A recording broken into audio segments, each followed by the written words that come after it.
This movement is fantastic for developing single leg balance, strength, and stabilization. So there are two variations we're going to run through. One where you're using your back leg as a little bit of support, a bit of an anchor point, and the second where your back leg is coming completely off the ground, which is a slightly harder variation. Regardless of which one you do, you want to make sure that your ribs are stacked on top of your hips and you are pushing your hips back and high, hinging, feeling that stretch on the back of your hamstrings.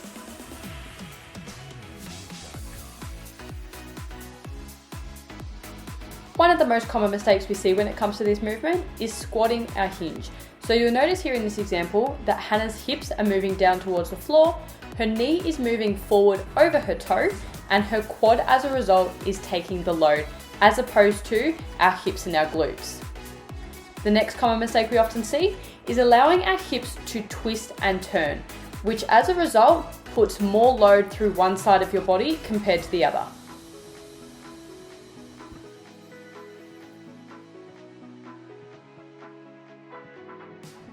The last mistake that we often see is having the kettlebell too far in front of us and just bending ourselves down as opposed to initiating from that hip hinge movement pattern.